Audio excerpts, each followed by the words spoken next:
এই যে দেখেন আমার বাচ্চার দুইটা হাতের চিত্র। আপনারা তো কত টাকা কত জায়গায় খরচ করেন, আমার বাচ্চাটাকে আপনারা দিয়ে আপনারা আমার বাচ্চারা বাঁচান। আপনারা আমার বাচ্চারা না বাঁচালে আমি কার কাছে যাবো? আপনারাই এখন আমার সবকিছু। আল্লাহর পরে আপনারা আছেন, আপনারা আমাকে দয়া করেন, দয়া করে আমার এই বাচ্চাটারে বাঁচান। বাচ্চাটা যাতে বাচ্চাটা এই দুনিয়ার আপনারা বাচ্চারা বাঁচায় দেন।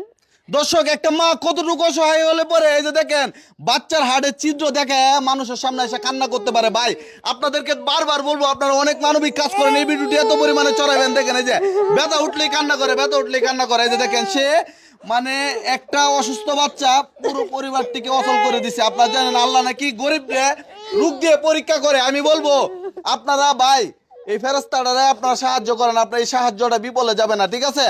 আপনারা কত টাকা কত গানে দান করেন আমি বলবো আপনার প্রত্যেকের যার যার সামর্থ্য অনুসারে এই যে পরিবারের বিকাশ নাম্বারটা দিয়ে দিছে, আপনারা একটু সাহায্য করেন। বিকাশ এবং নগদ পার্সোনাল নাম্বার দিয়ে দিছে, যার যার জায়গা থেকে একটু সাহায্য করেন। বোন কত টাকা লাগবে বা কি মানে কি সমস্যা হয় ওর যখন ব্যথা ওঠে, মানে আপনাদের কেমন অনুভূতিরা হয় একটু ক্লিয়ার করেন তো। ওর এই সময় মানে সারা শরীর জুড়ে গাম জ্বরে, তখন মা বলবে মা আমার শুধু ব্যথা কথা, যে মা আমার শুধু ব্যথা, বুকে ব্যথা, তখন কিছু খাবেও না, শুয়ে থাকবে, আর কিছু নেই, মরার মতো শুয়ে থাকবো, আর কিছুই করে না, এই নিয়ে আর কিছুই করতে পারে না। না না। তখন আপনার মা হয়ে আপনার অনুভূতিটা কেমন লাগে যে যে আমি আপনার যে টাকা থাকতো আপনি কি করতেন? আমি আমার ছেলেকে যখন তখন আমি চিকিৎসার জন্য নিয়ে যাইতাম, আমার কাছে তো টাকা নেই, আমি কার কাছে লয়ে যাবো? টাকা ছাড়া তো আমাকে কেউ কিছু করবে না আমার বাচ্চারা, মানে এই জন্য কেউ কিছু করবে না। না।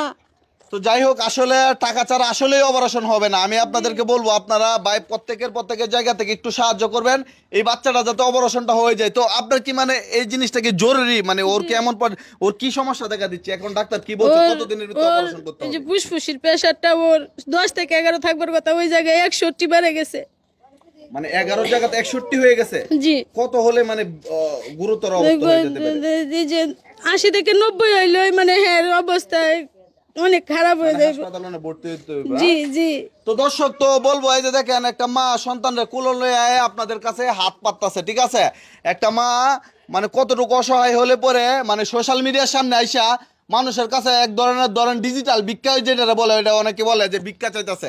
তো আপনারা ভিক্ষা বলেন আর সাহায্য বলেন, যেটাই বলেন না কেন, আমি বলবো আগে সন্তানটাকে বাঁচান আপনারা ভাই।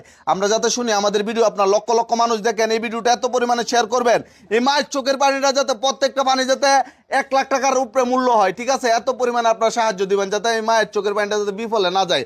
আপনারা যার যার জায়গা থেকে একটু সাহায্য করবেন, তাহলে কিন্তু আমরা এইসব কাজ করে বাংলাদেশের মানুষের প্রত্যেকটা মানুষের সমস্যা সমাধান করতে পারবো ভাই আমরা আপনাদের উসিল্লা, ঠিক আছে? আপনাদের অনুরোধ করবো, আমি বারবার বলতেছি, এখানে আমি ঢাকা থেকে এই খবর শুনে চলে আসছি কিশোরগঞ্জ কটিয়া দিতে, ঠিক আছে? আপনারা আপনার জায়গা থেকে ভাই, আমি যদি মনে করেন এত 100 কিলোমিটার প্লাস চলে আসতে পারি ওই বাচ্চার চিকিৎসার জন্য ভিডিও করে আপলোড দেওয়ার জন্য, তো আপনারা আপনাদের জায়গা থেকে 10টা টাকা দিবেন। আর যার বেশি সামর্থ্য আছে তার তো কোনো কথাই নাই, মানে সর্বনিম্ন যা দিবেন এটা অনুরোধ। আর একটা শেয়ার করে দিবেন, শেয়ার কমেন্ট করতে তো টাকা লাগে না, কারণ এই ভিডিওটা যদি ভাইরাল হয় তাহলে কিন্তু এই বাচ্চাটা সাহায্য পাবে। অনুরোধ আপনাদের কাছে, আপনারা যারা বিশ্বাস করেন আর সরাসরি আমাদের পেজে যারা ভিডিও দেখেন সরাসরি যাচাই বাছাই করে তারপর কিন্তু আমরা ভিডিও করি, আর আপনারাও যাচাই বাছাই করে আপনারা সাহায্য করবেন, তাহলে আমি মনে করি একটা রোগী প্রকৃতপক্ষে উপকার হবে। তো এই যে আপনি যে এই অবস্থার মধ্যে আছেন, হ্যাঁ, তো আপনি মানে কোন কোন জায়গায় গেছেন সাহায্যের জন্য বলেন তো?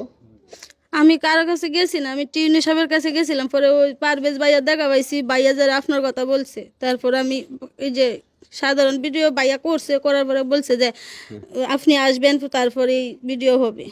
তো যাই হোক দর্শক, তো আমি আর কথা বাড়াইবো না, কারণ এই মার আমি আর কান্না করাইতে চাই না। কারণ হলো মা কিন্তু প্রতিদিনই কান্না করে, বাচ্চার কথা মনে হইলে, টাকা নাই, দরিদ্র, সব মিলে সব কিছু অভাব অনটনে তাদের দিন যেতেছে। এক হলো রোগ, আরেক হলো টাকা নাই, সব মিলে অনেক কষ্টের মধ্যে আছে এই পরিবারটা। এই যে আমরা নাম্বারটা দিয়ে দিছি, এরপর স্ক্রিনে আমরা দিয়ে দিব নাম্বারটা, চেষ্টা করবো।